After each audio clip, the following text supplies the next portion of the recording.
Hello and welcome to the setup video for Scenario 2, The Last King, which you can find on page 6 of the Path to Carcosa Campaign Guide. Because both of these scenarios don't use any encounter sets that overlap, either from the Carcosa box or the core set, it's possible to have both of them built at once, and pre-built before you start your gaming evening. But don't forget, unlike the Dunwich Legacy, you have to play these two scenarios in order, you don't get to choose. As always, we start by gathering the encounter sets, and there are only 5 needed for this one. 4 will come from your Carcosa box, and we probably don't need to tell you what that familiar symbol there means. That's right! Evils of the most ancient variety. This is the Hastur's Gift encounter set. There are 6 cards consisting of 2 copies of the Enemy Maniac, 2 copies of the Young Psychopath, and 2 copies of the Treachery Dance of the Yellow King.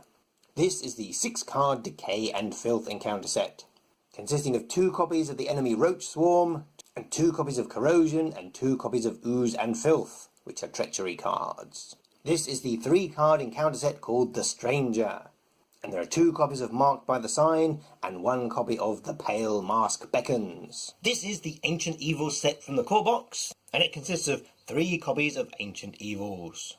If you do like to try and play your scenarios blind, and avoid as many spoilers as possible, we'll do our best to walk you through the perils of these 25 cards. The first thing you want to do is remove the back 4 cards. And those are 2 copies of Tough Crowd and 2 copies of Fine Dining, and go ahead and add those to your encounter deck. And your encounter deck is now complete, so give it a shuffle and put it ready to go. Next is the unique enemy card, Diane Divine. So try not to look and pull her out and set her aside, ready to bring into play later.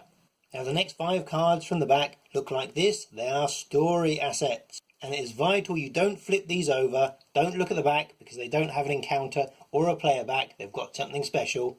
Keep them this side up, give them a shuffle, and then deal out 1 to each of the locations. Speaking of which, your next 6 cards will be the location cards.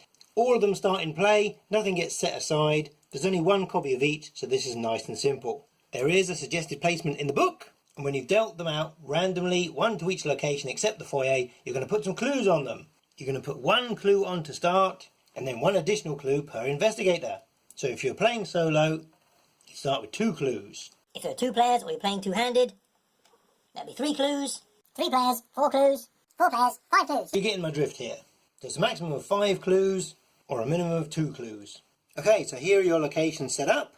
Each of them now has a bystander, one of the story assets dealt out at random, except for the foyer. Don't put anyone in the foyer, because that's where your investigators start, just like this. There you go, a gravedigger and a shaman, ideal party guests. Flip the foyer over, because that's your starting location, put some clues on it. That symbol means 1 clue per investigator, so we've stuck 2 clues on it.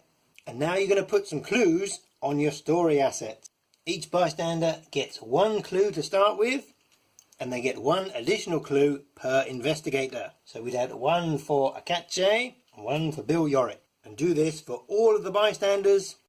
Once you've removed the location, there are going to be 5 cards at the back to remove. The best thing to do is flip it over and slide up the cards like this. As you can see, they all say Sickening Reality at the top, and they have a load of text beneath that which you shouldn't read. These are the new story cards that the rulebook mentions, but unhelpfully, the rulebook actually prints one of these cards in full with the big spoilers all over it. So the curse of the Fantasy Flight setup sheet strikes again! And what you're going to do is place those underneath the scenario reference card. Doesn't matter what order they're in, you can leave them in the starting order or you can jumble them about, whatever. But don't worry about these until you're told to. Something in the game will give you instructions as to who, what, when, where and how to deal with these. Don't panic. And hopefully that leaves you with 4 cards left. The usual scenario reference card is card number 1. Because a certain game designer loves to mess with your brain, you only have 1 act card and 2 agenda cards, and that act card is a doozy. If all goes well, we hope your setup looks a little something like this. You've built your encounter deck, there are 2 agenda cards, and there is 1 act card, only 1. You've chosen the difficulty level on your scenario reference card, and there are 5 Sickening Reality story cards placed beneath that. And try and put them this way up. We've set aside the unique enemy Diane Divine, out of play, ready for a nasty surprise later. We've put all 6 locations into play. Our investigators are starting at the foyer, so we've flipped it over and put some clues on it. The 5 other locations which aren't the foyer all have a bystander story asset which we've distributed randomly, and we're keeping this way up. We've put some clues on them, 1 clue to start with, then 1 additional clue per investigator. Phew, that was complicated, wasn't it? We'd like to take a moment to dedicate this video to a very special person, one of our Kickstarter backers, Neville Cope.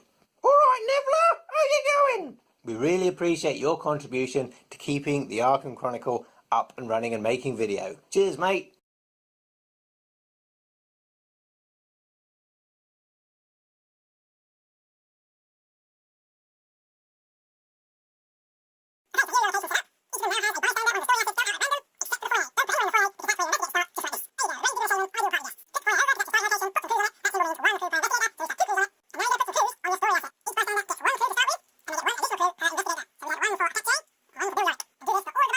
And whatever you do, don't mix up your living room with your ballroom, because otherwise you'd have to start the whole blinking video all from the beginning, you stupids.